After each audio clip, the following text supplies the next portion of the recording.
puede ahora poner pantalla completa. Ok. Ya. En la parte abajo le va a salir el micro, la cámara, participantes. Ahí puede ver a todos los participantes. Al costado le va a salir preguntas y respuestas. Los chicos pueden hacer las preguntas por ese medio y ahí puede usted leer las preguntas. Y a la mano derecha abajo dice finalizar. ¿Estamos? Ok. Sí, ya, A ver, un perfecto. momentito. Un momentito. Entonces voy a presentarla para poder iniciar la grabación. Ujú.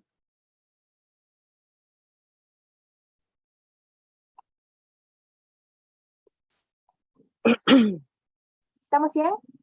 ¿Sí? Ok. Listo, entonces vamos a empezar. Muy buenas tardes con todos. Continuando con las actividades académicas de la asignatura de ginecobstetricia, hoy día nos toca uno de los últimos temas y complementario con el tema que hicimos el día martes. Hicimos enfermedades intercurrentes 1, vimos las patologías más frecuentes, renal, cardíaca y pulmonar. Hoy día vamos a continuar y vamos a ver un poco las enfermedades neurológicas, endocrinas, y vamos a ver también algunas inmunitarias o algunas colagenopatías, ¿no? Como el lupus y la artritis reumatoidea. Entonces vamos a tener este tema a cargo de la doctora Berta Arroyo Montes. Ya la conocen ustedes, ya nos ha acompañado en otras exposiciones, ¿no? Doctora Berta, la dejamos en uso de la palabra. Ok. Buenas tardes con todos. En esta oportunidad, como mencionó la doctora Ayo, vamos a tomar o revisar unos capítulos, unas patologías muy importantes que pueden presentarse durante la gestación, ¿no? Son relativamente frecuentes y que son de importancia conocer para el actuar de nosotros como médicos. Ok. Dentro de esta revisión, vamos a tomar en cuenta algunas enfermedades inmunológicas, como es el lupus eritematoso sistémico y la artritis reumatoidea. Claro, asociadas a la gestación, así como enfermedades endocrinas como la diabetes y las enfermedades tiroideas, y asimismo algunos tópicos de patologías neurológicas como es la epilepsia y la cefalea o migraña ligada o asociada a la gestación. Ok, bien.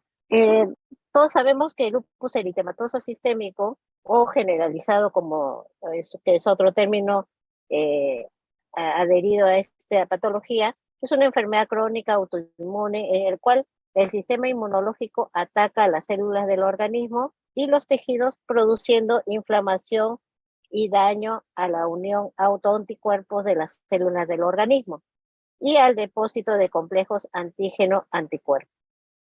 Es importante tener en cuenta que esta enfermedad es una enfermedad relativamente frecuente, ataca aproximadamente a 5 millones de personas a nivel mundial y por consiguiente, dentro de esa población que sufre de esta o está afectada de esta patología, la población femenina es la más afectada y sobre todo la que se refiere a la población en edad reproductiva.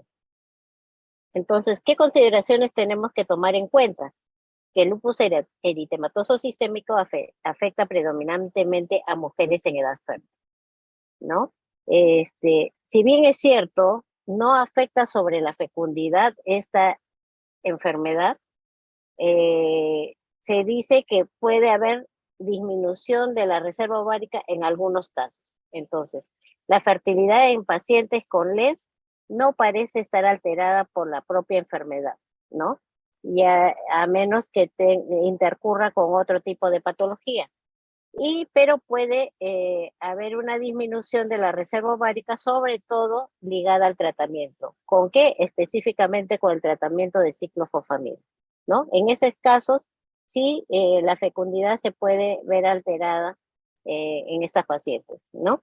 Si bien es cierto, no afecta la fecundidad, pero sí tiene un alto riesgo fetal, perinatal, sobre el producto, la misma enfermedad, ¿no? Tiene un mayor riesgo materno-fetal Y eso más que nada está ligado a la actividad o inactividad de la enfermedad, ¿no? Se dice que el pronóstico mejora cuando el lupus ha estado inactivo durante al menos 6 meses antes del embarazo, ¿no? Cuanto más próximo sea el embarazo, o inclusive cuando en la fase activa se presente durante el inicio del embarazo, el pronóstico es peor, ¿no? Entonces, eso a tomar en cuenta, y de ahí la importancia de hacer una consejería y un examen preconcepcional a este tipo de pacientes que deseen concebir, ¿ok? Entonces, ¿se pueden presentar brotes lúpicos o actividad de la enfermedad? Sí, pueden presentarse durante el embarazo, inclusive durante el puerperio. Depende de la inactividad antes del inicio del embarazo, como hemos mencionado. Se dice que de 7 a 33% de los casos de las pacientes que sufren esta enfermedad y puede presentar un brote lúpico siempre cuando la remisión o antes de los síntomas, antes del inicio del embarazo, es más de 6 meses, ¿no? Cuanto más alejada del embarazo la actividad es, existe menos casos. Sin embargo, ya estos casos aumentan y el brote se puede dar en más del 60% cuando la enfermedad está activa en el momento de la concepción. Entonces, es muy importante que estas pacientes en edad reproductiva que ya tienen el diagnóstico, hacerle una consejería que permita su inactividad y un tratamiento y un control de la enfermedad antes de embarazarse. La patogenia, bueno, la conocemos, es el aumento de las agudizaciones, durante el embarazo, podría ser debido a que esta es una enfermedad mediada por inmunocomplejos ligado a un exceso de producción de algunas citoquinas y células T, así como interleuquinas, ¿no? El diagnóstico puede ser como antecedente basado en una historia clínica adecuada, ¿no? La paciente ya viene con el diagnóstico previo del lupus, y puede adicionarse a eso el examen físico. Sin embargo, en pacientes que no tenemos un diagnóstico previo, el examen físico, o los síntomas que se presentan con relación a esta enfermedad.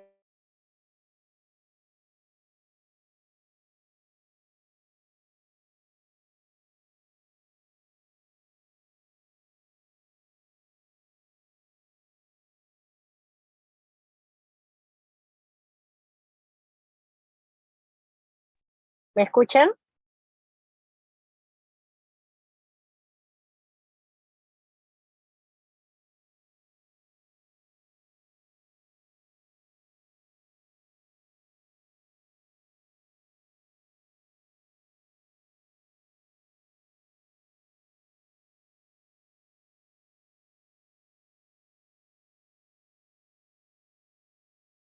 ¿Me están escuchando? ¿Aaron?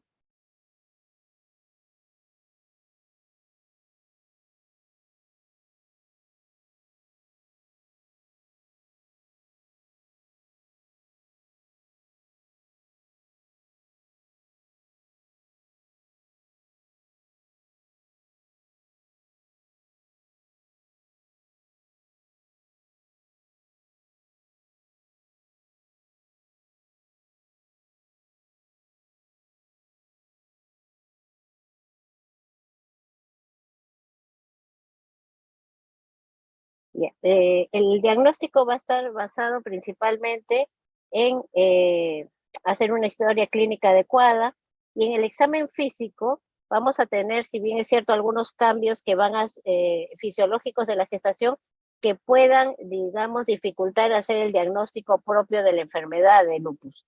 En ese caso es importante basarnos en la clínica y completar más que nada con los estudios de laboratorio para la confirmación de la enfermedad. Entonces, el cuadro clínico de la mujer embarazada con lupus puede coincidir con una erupción, una fotosensibilidad con eritema subcutáneo correspondiente, y en algunas de las pacientes existe el 76 a 91% de las pacientes presentan una poliartritis, ¿no? Asimismo, cuando hay un compromiso nefrológico, podríamos encontrar proteinuria y en algunas pacientes haciendo historias ya ampliadas de su, de su historia clínica y de su fecundidad, podemos encontrar antecedentes de abortos espontáneos recurrentes. Hay pacientes que justamente acuden porque presentan abortos habituales o una mala historia obstétrica y muchas veces pasa desapercibido esta patología. Es donde nosotros tenemos que hacer un estudio completo inmunológico pensando que también existe o coincide con este tipo de enfermedad. No solo el lupus, sino a cualquier enfermedad donde exista un componente o un síndrome antifosfolipídico que podría conllevar a abortos o pérdidas recurrentes del embarazo. ¿Ok? Entonces, es importante tener en cuenta. En la clínica se menciona que podemos encontrar a nivel de piel y mucosas eritemas malares, lupus discoide, fotosensibilidad, como les mencionaba, y úlceras orales, ¿no? Asimismo, articulaciones, en las articulaciones podemos encontrar artritis erosiva, pleuritis, pericarditis, a nivel de las serosas, y a nivel de otros aparatos, enfermedades renales, neurológicas, llámese psicosis o neurosis, convulsiones también está asociada, y también otros sistemas hematológicos, anemia hemolítica, linfopenia, leucopenia y trombocitopenia. También ya a nivel inmunológico vamos a encontrar las células de lupus LE presentes, anticuerpos anti-DNA positivos, así como anticuerpos antinucleares también, ¿ok? Y por tanto, y BDRL en algunos casos positivos, que es una reacción cruzada que hace con la misma patología, ¿ok? Entonces, eso hay que considerar dentro de las posibilidades diagnósticas.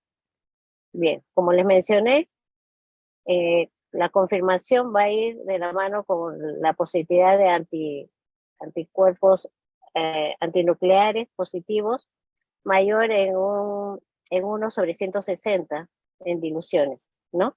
Patrones de inmunofluorescencia frecuentemente homogéneos, nuclear, periféricos, así como anticuerpos anti-SSA y anti-SSB, que son los más encontrados en este tipo de pacientes, ¿no? Por otro lado, cuando también podemos encontrar a nivel del laboratorio disminución del complemento C3 y C4, así como anticoagulante lúpico positivo y anticardiolipina o anti-DNA de doble cadena positivo. ¿Ok? Entonces, como vemos,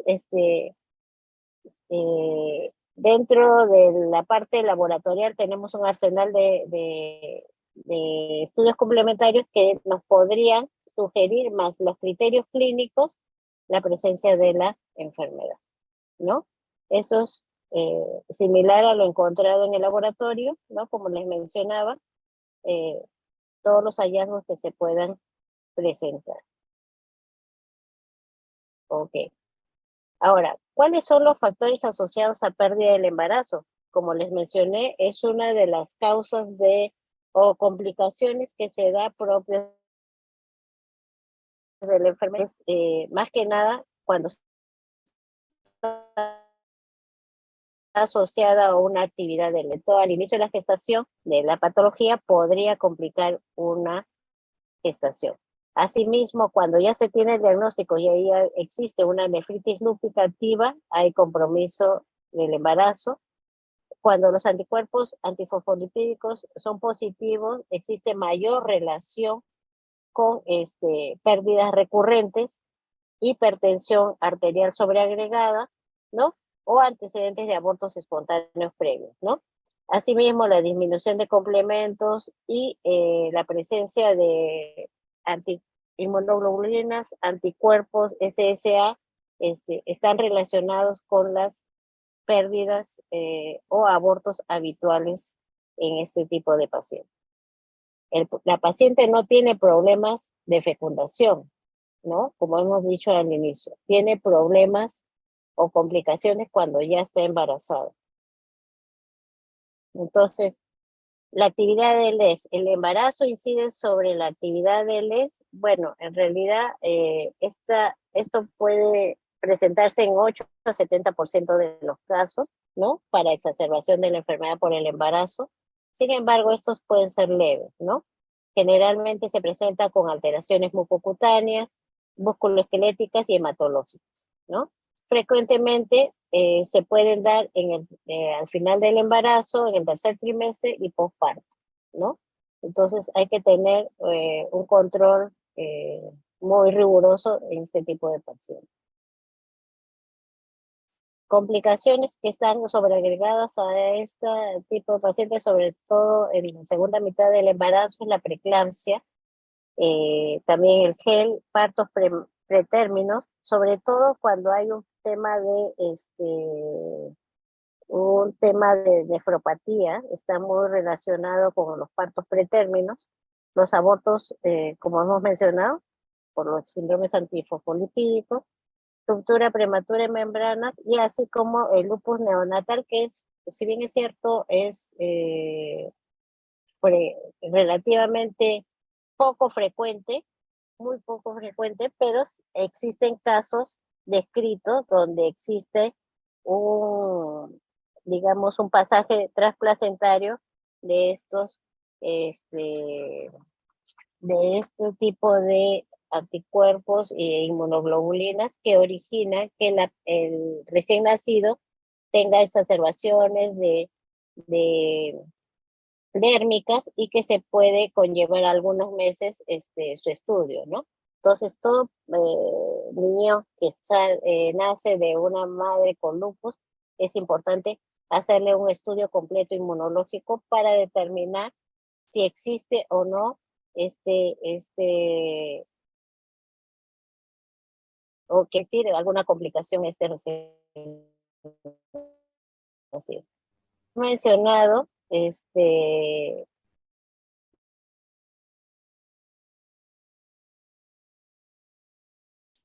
la sintomatología y que se puede confundir como cambios de la gestación, ¿no?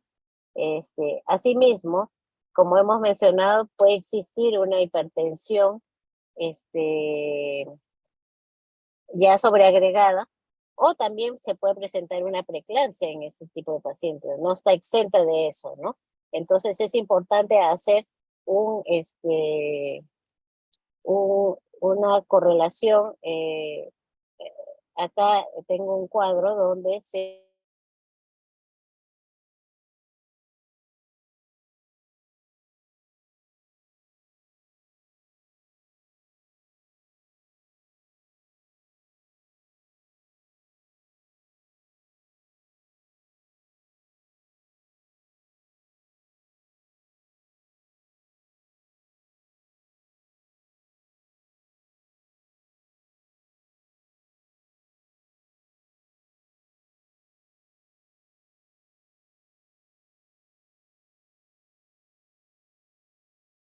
preferible utilizar otro tipo de analgésicos o antiinflamatorios para superar, digamos, el estado agudo de la enfermedad, ¿no? Contraindicados totalmente durante el embarazo, la fenilbutasona, el metrotexate y algunos antipalúdicos que también, como les decía, eh, con relación a la otra enfermedad inmunológica, es importante tener en cuenta que estos son categoría C. Entonces, hay que tener mucho cuidado. Sin embargo, en algunos casos, por el estado de la enfermedad, eh, a veces se indica, ¿no? Para el mejor control de la enfermedad.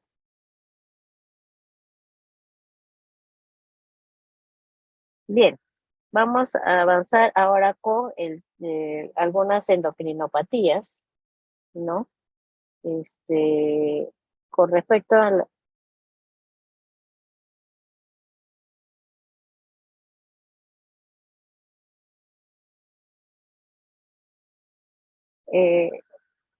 Antes de pasar a eso, había una pregunta, dice, ¿por qué la artritis reumatoide sí está permitido la indometacina si también es un AINE? No, como les mencionaba, los AINES tienen sus restricciones, no es una contraindicación absoluta y dentro de eso está la indometacina. Inclusive la indometacina usualmente lo podemos indicar en el caso de los polidramnios, que también es una medida terapéutica, pero hay que tener en cuenta la edad gestacional de indicación, ¿no? No es es una contraindicación relativa, ¿ok? Para responder a esa pregunta. Bien, con respecto a la diabetes gestacional o a la diabetes y el embarazo, porque podemos estar frente a dos formas, ¿no?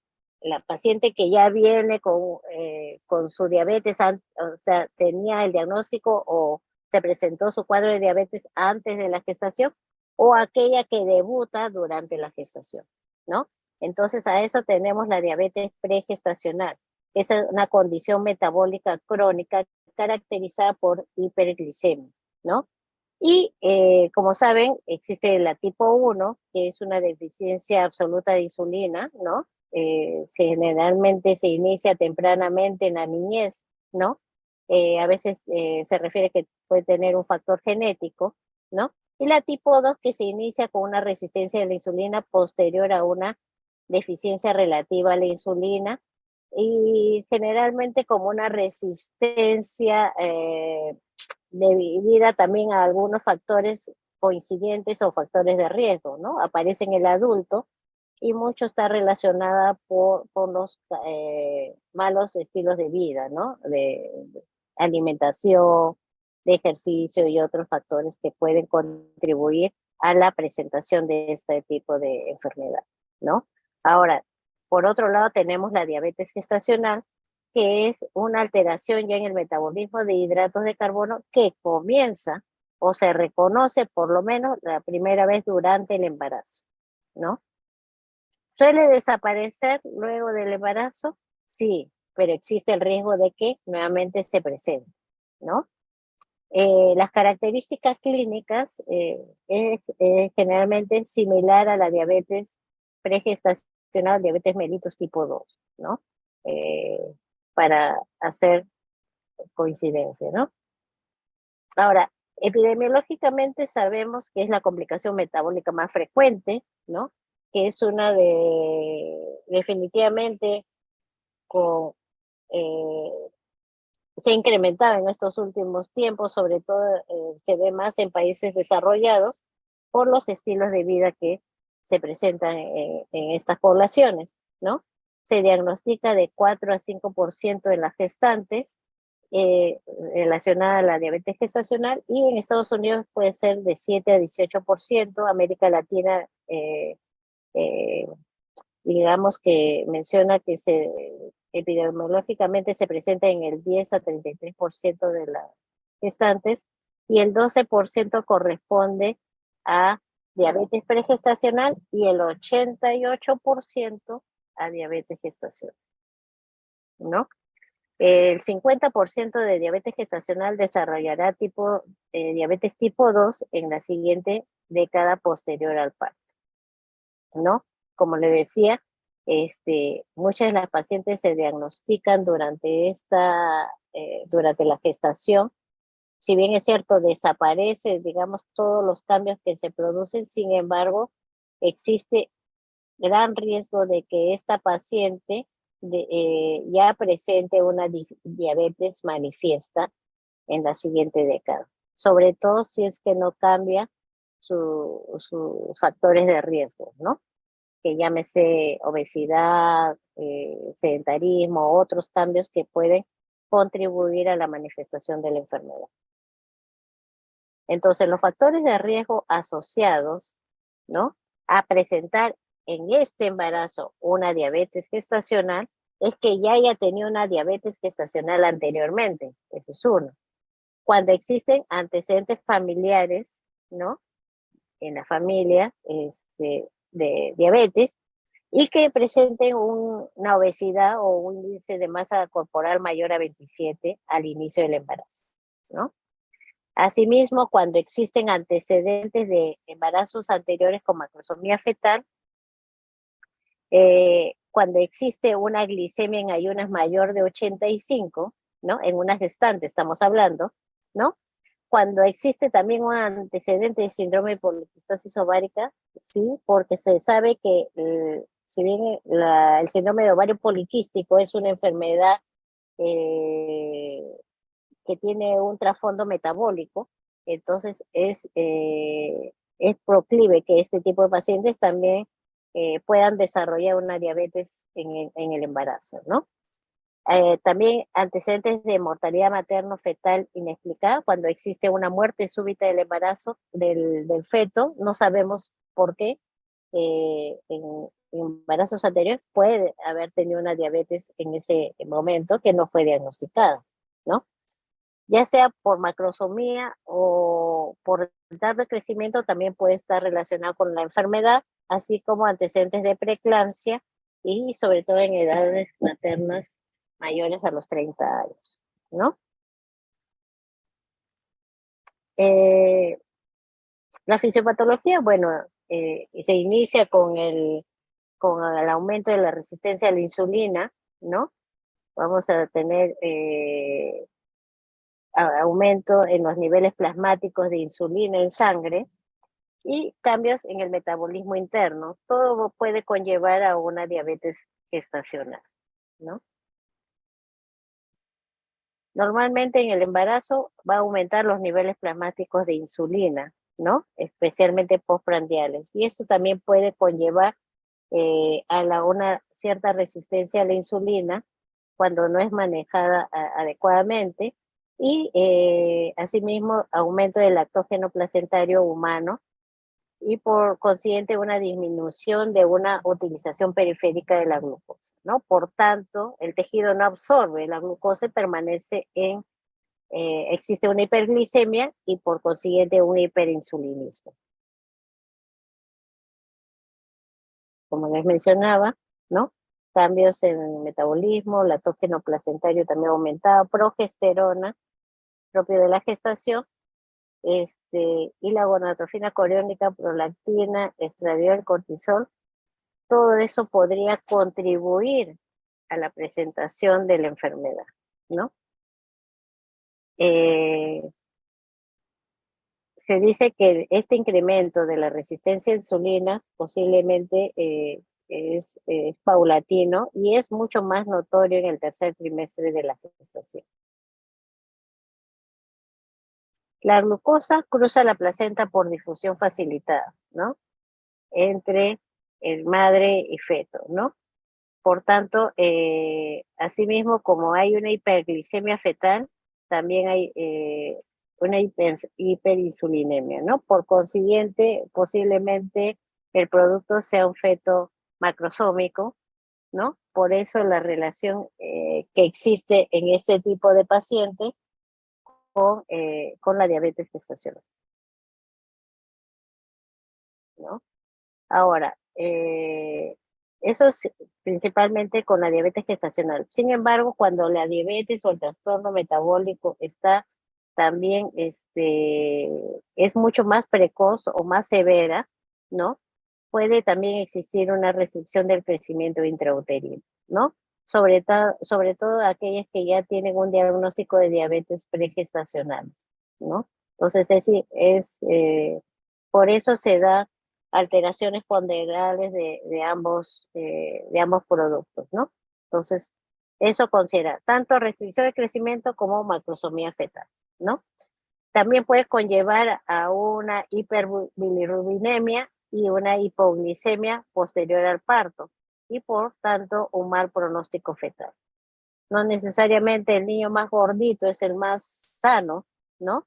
Vamos a ver que existen al nacimiento, existen muchas alteraciones metabólicas que hace este recién nacido y por tanto es de riesgo también, y que requiere un manejo adecuado posterior al nacimiento. ¿Cómo hacen? Bueno, el diagnóstico ya sabemos que a través de laboratorialmente, ¿no? Pero también a través de la sintomatología, ¿no? Eh, Pregestacional puede haber una pérdida de peso, un cansancio, poliuria, polidipsia, visión borrosa, obesidad, hipertensión, puede coincidir con una dislipidemia, ¿no? Y en el caso de la diabetes gestacional suele ser asintomática, ¿no? Entonces, ya hemos dicho, es importante hacer un estudio, un análisis de la historia clínica, sus antecedentes, para determinar qué factores de riesgo tiene esta paciente gestante a presentar una diabetes gestacional, ¿no? Cuando hay sospecha de feto grande, polihidramios o muerte fetal súbita, en algunos casos, nos pueden, digamos, dirigir a esta patología, porque la paciente usualmente, en la mayoría de los casos, no presenta síntomas como en la diabetes pregestacional. Entonces, una paciente con diagnóstico de diabetes pregestacional es importante identificarlo, ¿no? Sabemos cuando tenemos glucosas mayores a 126 en ayunas, podemos coincidir con este diagnóstico, o cuando tenemos una glucosa al azar más de 200. Pero en el caso de la diabetes gestacional, usualmente la glucosa en ayunas no debe exceder a 92, ¿no? Por tanto, cuando tengamos digamos, una paciente con estos niveles, pero no exceden los 126, podemos pensar que estamos frente a una paciente con diabetes gestacional, ¿no? Asimismo, es recomendable nosotros cuando la paciente acude a un control prenatal, hacerle una glucosa en ayunas, pero también hacerle un control a las 24 a 28 semanas. Es imperativo, es necesario hacerlo, sobre todo en las pacientes que tienen de riesgo, ¿no? Pero en realidad es un tamizaje que debería hacerse ya universalmente, ¿no? Prueba de tolerancia a la glucosa de 75 gramos y si con alguno de los siguientes resultados, ¿no? Si se presenta una glucosa en ayunas mayor de 92, como hemos dicho, pero que no sea 126, cuando la glucosa a la hora de la tolerancia es mayor a 180, o cuando excede a las 2 horas mayor o igual a 153, ¿no? Cualquiera de estos, digamos, que se presente, podríamos hacer el diagnóstico de diabetes gestacional. Bien, ¿cuál es el objetivo del tratamiento? Principalmente obtener un control metabólico óptimo, ¿no? Manejar ¿cómo se llama? Niveles de 70 a 90 en ayunas, un postprandial a la hora de 90 entre 140 y postprandial entre 70 y 103, ¿no? ¿No? Que tengamos unos análisis de orina con una cetonuria negativa, ¿no? Que tengamos una fructosamida normal menos de 300 o con una hemoglobina glicosilada menor de 7,2%, ¿no? Así como ausencia de hipoglicemia severa, ¿no? Digamos que es la contraparte por un tratamiento inadecuado. Entonces, lo ideal es mantener un control metabólico óptimo durante lo que reste de la gestación para evitar también complicaciones en el recién nacido, ¿no? El tratamiento, en realidad el tratamiento tiene varias aristas. Es importante la educación a la paciente sobre los estilos de vida, como hemos mencionado, un adecuado control prenatal también, y por consiguiente también dentro de los estilos de vida una alimentación adecuada, ¿no? Se considera lo ideal una ganancia de peso de 7 a 18, ¿no? No, tampoco conviene hacer que pierda el peso, ¿no? Porque la idea es, de todas maneras existe un rango de incremento por la misma gestación, ¿no? Y manejar tal vez dietas que alrededor de 1800 kilocalorías que mantengan la gestación, así como el tratamiento adecuado, ¿no? La actividad física es importante, ¿no? En este tipo de pacientes, no exagerada, claro, es dependiendo de la edad gestacional, ya existen actividades físicas como caminatas que pueden hacer o algún tipo de actividades de psicoprofilaxis que permiten una actividad diaria de la paciente, ¿no? En cuanto a la farmacoterapia, que es otro complemento,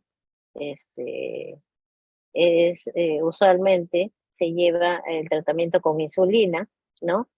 Eh, que se puede dar en ayunas cuando sobrepasa, cuando tengamos una glucosa mayor de 105, está indicado, o cuando postprandiales a las 2 horas presenta glicemia de mayor de 130, ¿no? Inclusive en algunos casos nosotros hacemos una escala móvil, para lo cual la paciente tiene que estar controlada permanentemente con un glucómetro, enseñarle a la paciente sobre su enfermedad y muchas veces cómo va a llevar su terapia, porque si bien es cierto, tiene muchas complicaciones, si ya están estables sus glucosas, puedes ir a un tratamiento ambulatorio, ¿no? Los antidiabéticos orales en realidad no están indicados ni están aprobados por la FDA, ¿no? En casos muy excepcionales se indican en pacientes que no logramos controlar, sobre todo en pacientes que son ya diabéticas pregestacionales, ¿no? Antes del embarazo, ¿no? Paralelamente es importante el apoyo psicológico, sobre todo cuando existe ya antecedentes de mala historia obstétrica, ¿no? Y existe un temor, un miedo durante esta etapa de la mujer, ¿no? A tener otra pérdida, ¿no? Informarle que si lleva un control metabólico adecuado, posiblemente esta gestación se puede evolucionar adecuadamente, ¿ok? Bien, eso con respecto a enfermedades, a la diabetes. Y vamos a la enfermedad tiroidea, ¿no? Sabemos que existe el hipertiroidismo, tanto el hiper como el hipotiroidismo. Tener en cuenta que cuando hablamos del término de hipertiroidismo, se refiere a un aumento o mantenido de la síntesis e excreción de hormonas tiroideas, ¿no? Mientras que cuando hablamos de tirotoxicosis, que lo relacionamos mucho, ya se ve a la exacerbación o el síndrome de hipermetabolismo, el cuadro clínico, producto de estos aumentos de estos metabolitos de la tiroides, ¿ok? Entonces, para no confundir. El hipotiroidismo sí es el síndrome que resulta de la disminución de las hormonas T4 y T3. Ok. Con respecto a la epidemiología, la causa más frecuente de hipotiroidismo del embarazo es la tiroiditis crónica autoinmune, sobre todo en algunas áreas cuando existe disminución del yodo, ¿no? Las causas en el mundo más frecuentes de hipotiroidismo del embarazo es la deficiencia de yodo, ¿no? El hipotiroidismo se puede presentar entre 0.2 a 2% en la población general. Y el hipotiroidismo subclínico, es decir, que solo laboratorialmente lo encontramos y no existe mayor sintomatología, se puede dar entre 4 a 10% de la población, ¿no? Por otro lado, el hipertiroidismo sí es menos frecuente en 0,05% a 0.2% de los embarazos. Y la prevalencia de tirotoxicosis de este tipo de paciente, o sea, de las pacientes que sufren de hipertiroidismo, se puede dar en 1,9%, ¿no? En realidad no es muy frecuente, ¿no? En cuanto al hipotiroidismo, hay que tener en cuenta que se puede ver o se puede presentar en la preconcepción, y el hipotiroidismo puede afectar definitivamente la fertilidad, ¿no? O existe periodos, posiblemente alteraciones y consiguiente anovulación. Entonces, estas pacientes tienen dificultad para la gestación. Asimismo, se ha visto que existe aumento de abortos cuando no está bien controlado, ¿no? Por eso en un análisis preconcepcional deberíamos hacer el descarte de este tipo de enfermedad, ¿no? Como vemos, es frecuente que se pueda presentar hipotiroidismo subclínico, ¿no? Ahora, cuando ya tenemos el diagnóstico y la paciente se embaraza, es importante determinar que no existe una anemia, un déficit cognitivo fetal y hipertensión gestacional que se pueda producir durante el embarazo, ¿no? También bajo peso al nacimiento, abortos, desprendimiento placentario, preeclampsia, así como partos pretérminos, ¿no? Es una de las complicaciones que se puede presentar en estas pacientes. En el postparto puede haber manifiesto una disfunción tiroidea materna, por consiguiente a pacientes que ya tenemos un diagnóstico de hipotiroidismo, rápidamente darle el tratamiento, uno, durante la gestación, con más razón, y postparto, si es que ha sido cesárea, por ejemplo, retomar el tratamiento inmediatamente postoperatorio, ¿no? Lo más antes posible. ¿Cuál es el efecto del hipotiroidismo subclínico sobre el producto? Bueno, definitivamente se dice que la tiroides fetal funciona completamente hasta la semana 29, ¿no? Entonces, el hipotiroidismo subclínico se ha visto que los recién nacidos tienen de madres no tratadas, ¿no? El índice de coeficiente intelectual era de 7 puntos menos con relación a los que sí recibieron, ¿no? Entonces, sobre todo eso es más manifiesto a nivel de la niñez a los 9 años, ¿no? Por eso es importante hacer un diagnóstico precoz y un tratamiento adecuado en estas pacientes. ¿Ok? Se dice que el hipotiroidismo se presenta por un aumento de producción de estrógenos, o digamos, se exacerba, ¿no? Porque ya la paciente presenta el hipotiroidismo, y más que nada porque hay aumento de las globulinas transportadoras de tiroxina, T3 y T4, ¿no? Por tanto, hay una disminución también, consecuentemente, de la hormona tiroidea, TSH, ¿no? Entonces, el T4 libre disminuye en 30% del rango basal en el segundo trimestre. Mucho está correlacionado con el aumento de la hormona del embarazo, que es la HCG, ¿no? La hormona gonadotrópica, como ven en el gráfico, tiene un comportamiento diferente o inverso a la TSH, ¿no? Cuando más aumenta, hay mayor depresión de TSH, ¿no?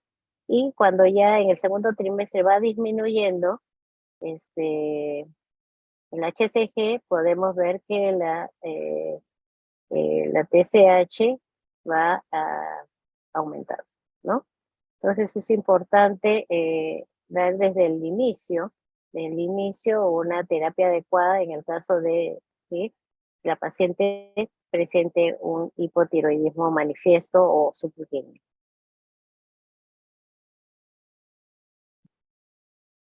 Esos son los valores normales que podemos encontrar de TSH en las diferentes etapas del embarazo. Bueno, en el caso del primer trimestre, de 2.5 es lo más, está dentro de lo normal. El segundo trimestre está 3 y en el tercer trimestre 3.5 son los requerimientos que se deberían tener en una gestación, ¿no? Por consiguiente, es importante en este tipo de pacientes manejar las dosis y los controles seriados para ver si estamos en una dosis correcta. El diagnóstico de hipotiroidismo en el embarazo, como hemos mencionado ya los valores, ¿no? Hipotiroidismo subclínico cuando tenemos un TSH por encima de 2.5 a 10, ¿no? Con un T4 libre normal. Sabemos que que el TSH, digamos, es una respuesta a una depresión de T4 y T3, ¿no? Por eso ese va a ser nuestro valor referencial, ¿no? Cuando hay un hipotiroidismo manifiesto, cuando el TSH está mayor de 2.5 a 10, pero con un T4 libre bajo, ¿no? O sea, ya hay una repercusión. En el otro todavía se mantiene séricos de T4 normal, subclínico, pero en este sí ya hay una, ya es manifiesto, ¿no? Y el hipotiroidismo manifiesto desde el inicio cuando ya sobrepasa los 10 miliunidades, aunque ya ahí ya no tiene que ver el T4 los valores, ¿no? Entonces es importante determinar el diagnóstico correcto en este tipo de pacientes. El diagnóstico de hipotiroidismo, aparte del examen del dosaje de TSH, es importante, y de las T4 y principalmente T4 libre, es hacer el estudio de anticuerpos, ¿no? Y en ese caso, si estos anticuerpos son positivos, el riesgo de hipotiroidismo es de 4.3% por año. Es mayor.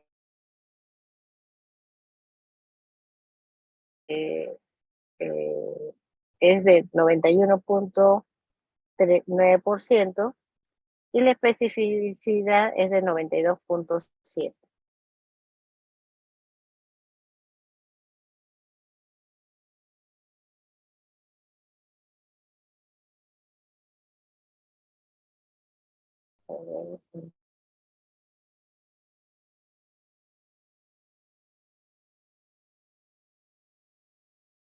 En cuanto al tratamiento, el tratamiento principalmente en el caso del hipotiroidismo subclínico con anticuerpos positivos es la levotiroxina, definitivamente.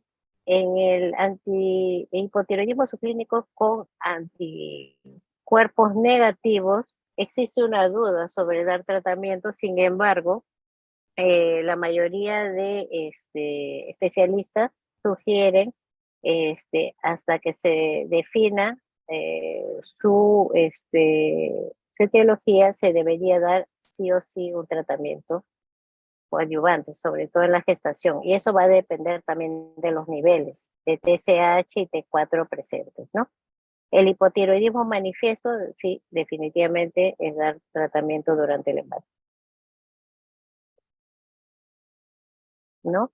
Y todo conllevar como objetivo a lograr un TSH menor de 2.5, ¿ok?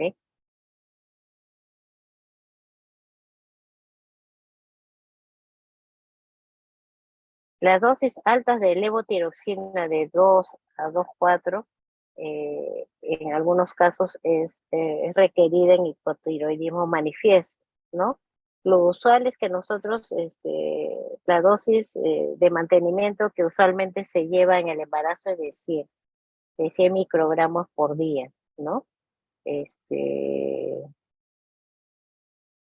en hipotiroidismo previo a la dosis se incrementa de 30 a 50% de la dosis habitual. Como hemos dicho, como tiene que ver mucho con las hormonas del embarazo, la presentación, el aumento, la disminución de las hormonas tiroideas, es importante tener un control durante la gestación, ¿no? Se dice que la mayoría de tipo de pacientes es necesario incrementar la dosis durante la gestación, ¿ok? Entonces, eso a tener en cuenta.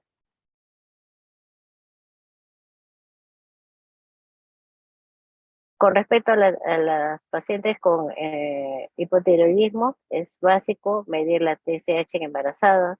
Asimismo, el hipotiroidismo en el embarazo debe evitarse por las repercusiones, sobre todo neonatales, ¿no? El tratamiento en pacientes con TSH mayor de 10 y TSH mayor de 2.5, con T4 libre baja e hipotiroidismo subclínico y anticuerpos positivos, deben sí o sí recibir un tratamiento con levotiroxina, ¿no? Y dentro de todo, la prueba más importante para diagnosticar o descartar esta enfermedad es el dosaje de TSH, ¿no?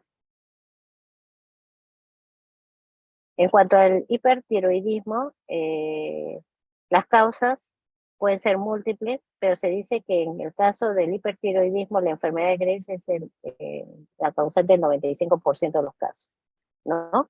Así como bocio nodular, adenoma tóxico, solitario, tiroiditis viral y tumores de la hipófisis son otras de las causales de hipertiroidismo. Las manifestaciones clínicas pueden estar enmascaradas por los síntomas propios de la gestación, sí, intolerancia al calor, ¿no? Por el síndrome metabólico alterado, palpitaciones, nerviosismo. También existe dificultad para ganar peso, a pesar de mantener el apetito, ¿no? Existe una taquicardia, ¿no? Y bocio en algunos casos, ¿no? El hipertiroidismo gestacional, vamos a encontrar que existe una tirotoxicosis gestacional transitoria, es decir, durante la gestación, ¿no? Es algo temporal, y donde encontramos niveles elevados de HCG y raramente vamos a encontrar mutaciones del receptor de TSH, ¿no? Eso provoca la hipersensibilidad a la acción de la hormona del embarazo, ¿no? Se dice que más o menos de 5 a 10 casos se presentan en 1000 embarazos, ¿no? De este tipo de hipertiroidismo, ¿no? Mayor frecuente cuando existe mayor carga placentaria o mayor producción de hormonas, como es en el caso de embarazos gemelares, enfermedades molares, ¿no? Se puede confundir mucho o puede coincidir mucho con hiperemesis gravídica por el aumento de la producción de HCG y los niveles séricos totales T4 y T3 están elevados, ¿no? Sin embargo, se menciona que el porcentaje libre no está afectado, por lo que no, en algunos casos no requiere tratamiento para lo que es el hipertiroidismo gestacional, ¿no? Eh, ¿Qué efectos podría tener si complicaciones como preeclampsia se ha visto relacionada al hipertiroidismo, parto prematuro o fallo cardíaco? Y el caso de casos severos, tormenta tiroidea, más que nada relacionados a algún foco infeccioso que puede destapar o activar esta alteración, ¿no? Eh, También se podrían presentar retardo de crecimiento, fetos pequeños, óbito fetal, RCIU y aborto espontáneo cuando la enfermedad no está controlada, ¿ok? Entonces, esto es más o menos, este es un cuadro que digamos que podemos identificar las diferentes situaciones, tanto de hipotiroidismo como hipertiroidismo, ¿no? Y con relación también a hacer un paralelo con la hiperemesis para un diagnóstico diferencial, ¿no? Asimismo, también puede presentarse una tiroiditis postparto y también podemos encontrar alteración de estos niveles, tanto de los T4, T3, como en el caso de TSH, ¿no? Entonces es importante este cuadrito, los he traído para que puedan discriminar o hacer el diagnóstico diferencial en los diferentes cuadros de tiroideos, ¿ok? La enfermedad de Graves, como dije, es la mayor causa de hipertiroidismo, por lo que hay que tener en cuenta, es una enfermedad autoinmune, anticuerpos estimuladores de tiroides presentes y se fijan al receptor de la tirosina, ¿no? Estos anticuerpos pueden atravesar la barrera placentaria y causar también Graves neonatal, ¿no? Sin embargo, cuando esto ocurre en el 1.5% a 12 de los casos, ¿no?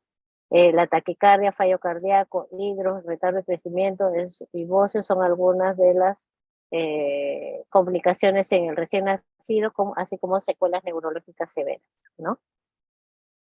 El manejo conjunto, tanto endocrinólogo, ginecólogo, ¿no? Existen muchas opciones, propiluracilo es una, también está indicado el metamizol, la que puede, sin embargo, eso hay que tener cuidado dependiendo de la gravedad, hay que ver el riesgo-beneficio de este uso, porque puede estar asociado a malformaciones congénitas, sobre todo si se da en los primeros meses o la primera mitad del embarazo, ¿no? Asimismo, beta bloqueadores para el control de los síntomas adrenérgicos como la taquicardia, ¿no? Tiroidectomía subtotal en enfermedad de Graves, ¿no? Sin embargo, eso, bueno, hay que ver el riesgo de eso tendría que ser previo como a un embarazo, ¿no? ¿No? Definitivamente durante el embarazo no usar yodo radiactivo, ¿no? Y hacer seguimientos con ultrasonidos para identificar complicaciones fetales de las que hemos mencionado. ¿Ok? Eso con respecto a las enfermedades endocrinas. Y hacer un repaso de las enfermedades neurológicas más frecuentes, la epilepsia es un trastorno del sistema nervioso central que puede ser crónico, ¿no? Donde pueden haber cuadros a repetición de 2 o más crisis epilépticas no provocadas o reflejas, ¿no? Se dice que el diagnóstico se hace cuando se presentan estas separadas por 24 horas a más, ¿no? Aparentemente sin una causa inmediata identificada, ¿no? Un poco eso para discriminar con los cuadros convulsivos y de otras causas del embarazo, ¿no? Como es la eclampsia, ¿no? Entonces eso tener muy en cuenta. Es el segundo trastorno neurológico más frecuente y se puede presentar en 1 en 200 gestantes, pueden presentarse la epilepsia. Las crisis epilépticas pueden ser parciales o generalizadas, ¿no? Simples, las parciales pueden ser simples, ¿no? O complejas, ¿no? Dependiendo del estado de conciencia, ¿no? Y las generalizadas, bueno, se presenta como estatus tónico-clónicas, mioclónicas o tónicas, ¿no? En el caso de las convulsivas, las no convulsivas, que son aquellas ausencias, ¿no? ¿No? Como que la paciente queda dormida o estática, ¿no? Causas pueden ser idiopáticas, ¿no? Genética, aparentemente no hay evidencia de lesión ante la resonancia. Criptogénica, cuando existe una lesión focal, aunque estas no son visibles, y sintomáticas secundarias a una lesión cerebral, ¿no? Las causas del incremento de convulsiones en el embarazo pueden deberse a muchos factores, principalmente hormonales, por el aumento de estrógeno, ¿no? Es importante, paciente que tiene ya un diagnóstico previo de epilepsia, tratar que continúe su tratamiento a pesar de la gestación, ¿no? También puede deberse a temas metabólicos, ¿no? Alcalosis secundarias, a hiperventilación. Bueno, cuando ya existe algún otro tipo de complicación, así como en el caso de efectos de estrés o ansiedad, es donde se puede desencadenar, ¿no? Por otro lado, también otra de las causas de la presencia de estas crisis convulsivas en el embarazo es cuando, a pesar de tener un diagnóstico previo, la disminución de tratamiento adecuado de esta enfermedad, ¿no? Por otro lado, el fisiológico, cuando existe alteraciones en el sueño, también podría causar una crisis convulsiva. Bien, los fármacos antipilépticos clásicos definitivamente va a estar dirigidos del tipo de convulsión que tiene, ¿no? Está ácido valproico, carbamazepina, fenitoína, fenobarbital. Definitivamente va a depender del tipo. Lo que se sugiere durante la gestación es mantener un estudio constante del feto. Sin embargo, no se puede, digamos, suspender el tratamiento, ¿no? A veces en estos casos es evaluar el beneficio del consumo de estas drogas por el bien materno, ¿no? Otro de los estados o síntomas que es frecuente encontrar en una paciente es, mujer gestante es la cefalea relacionada a la migraña también, ¿no? Entonces es importante, es un síntoma frecuente, ¿no? Que puede deberse a causas primarias como es la migraña ya o cefalea tensional y que generalmente se presenta o se manifiesta durante el primer trimestre, ¿no? Y para eso tenemos ya antecedentes de una historia clínica previa de estos cuadros de cefalea, ¿no? Usualmente por un efecto hormonal se dice que mejora en las últimas etapas del embarazo, ¿no?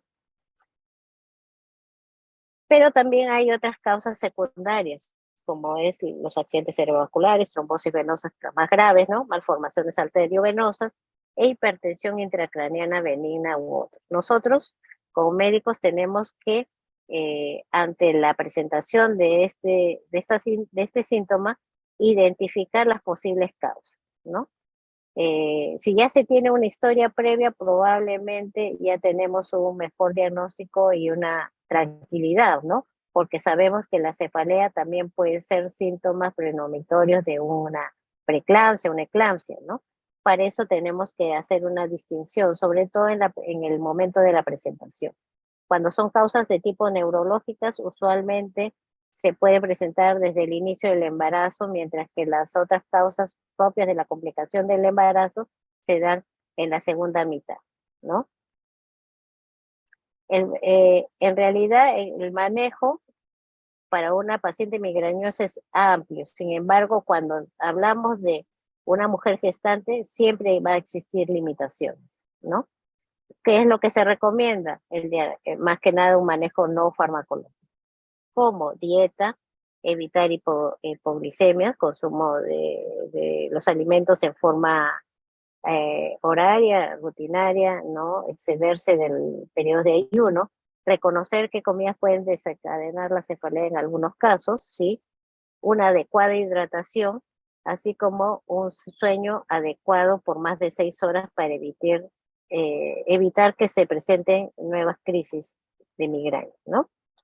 También evitar situaciones estresantes, ejercicios y definitivamente evitar el consumo de cigarrillos. Y por otro lado, el tratamiento sintomático, que es con el uso de analgésicos, ¿no?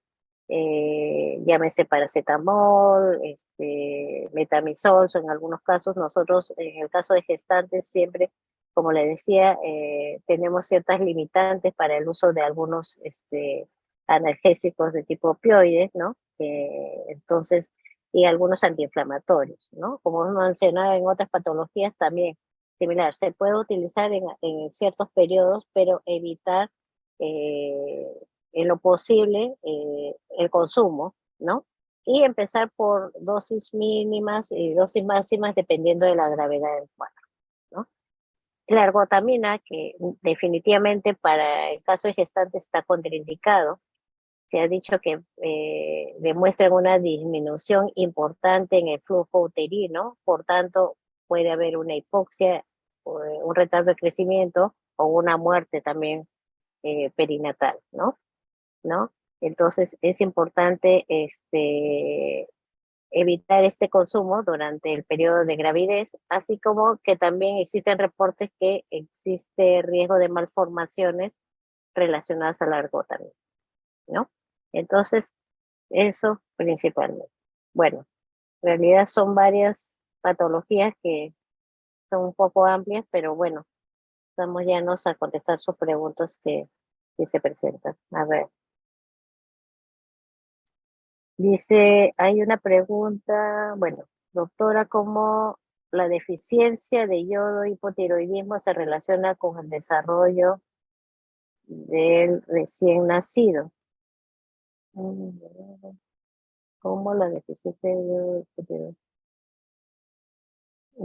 No, o sea, más que nada se relaciona con el hipotiroidismo, el hecho de que puede tener repercusiones al recién nacido, no solamente por el índice intelectual, puede haber un cretinismo, ¿no?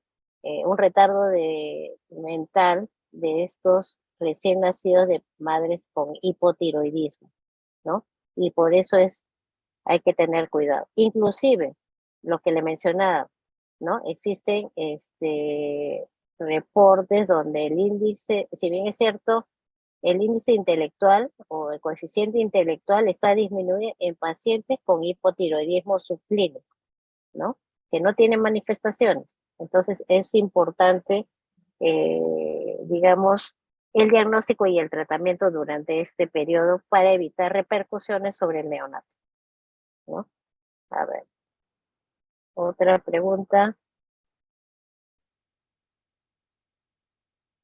¿Se puede solicitar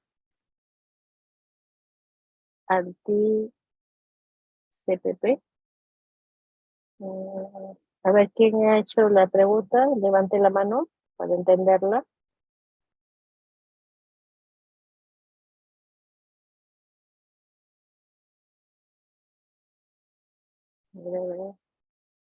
Estefano.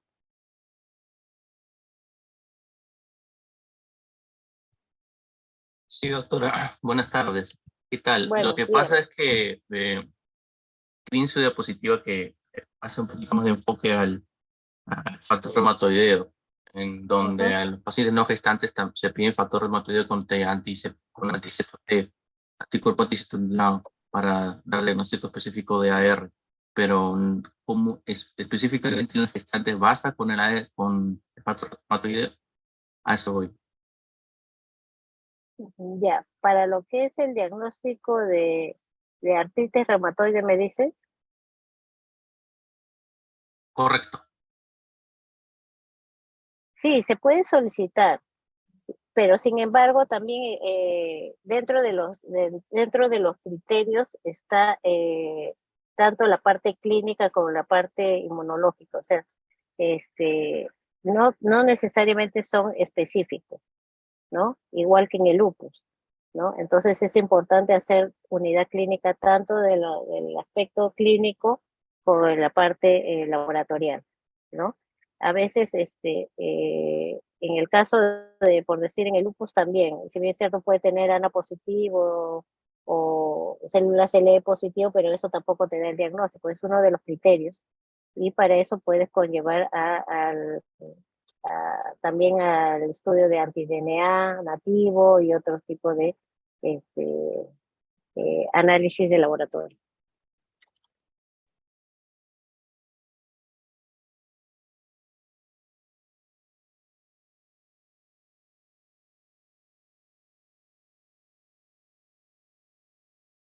Gracias, doctor. ¿Alguna otra? Ok. ¿Alguna otra pregunta? A ver.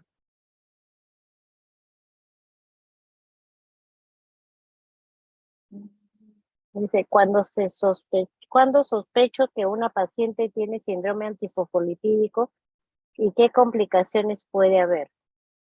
Bueno, se puede sospechar en una paciente, posiblemente en una mujer que tiene abortos a repetición, ¿no? Podemos estar sospechando de un síndrome antifosfolipídico, ¿no? Y en ese tipo de pacientes lo que tenemos que hacer es hacer un estudio, ¿no? Anticardiolipinas o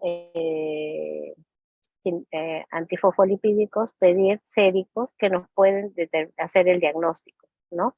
Usualmente este tipo de pacientes cursan con problemas de infertilidad y problemas de abortos recurrentes.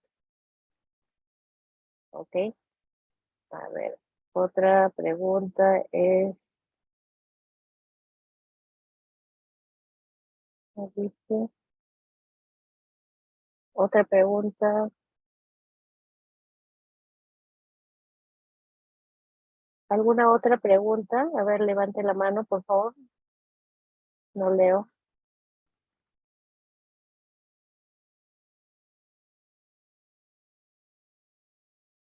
Ramos. Buenas tardes, doctora Arroyo. Le quería hacer una consulta referente al aspecto de lupus que había planteado durante la teoría. Usted había señalado que algunos medicamentos antiinflamatorios, ya sean los AINES, los glucocorticoides, la acetoprina o algunos medicamentos antihipertensivos, podrían ser de carácter seguro para la paciente. ¿Qué medicamentos nosotros deberíamos de tener cuidado en su administración o qué medicamentos podríamos emplearlo salvedad para que no haya algún daño a nivel del feto o la madre? Ok, principalmente lo que hay que tener cuidado es, si bien es cierto, lo ideal es mantener inactivo digamos, la enfermedad, ¿no? Hay que tener cuidado sobre el uso de algunos antiinflamatorios, ¿no? En el caso de los corticoides se le podría utilizar, pero no excederse de los 30 miligramos diarios de mantenimiento. Es lo más recomendable, ¿no? En el caso de los antiinflamatorios no esteroideos, llámese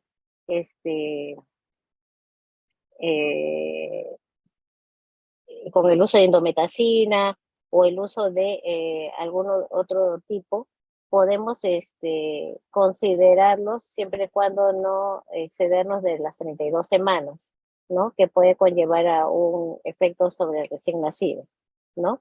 Asimismo, no se recomienda en la primera semana, en el primer trimestre de gestación, ¿no?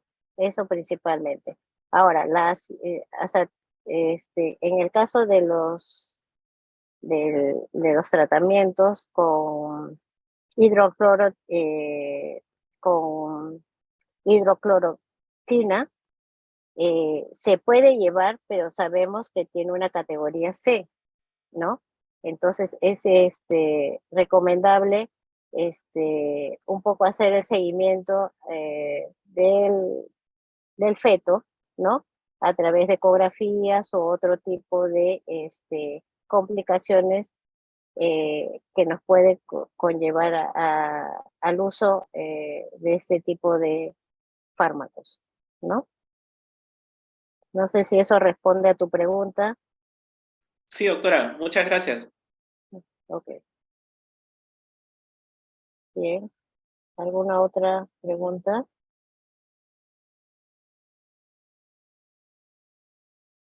Ok. Bien, vamos a concluir esta sesión.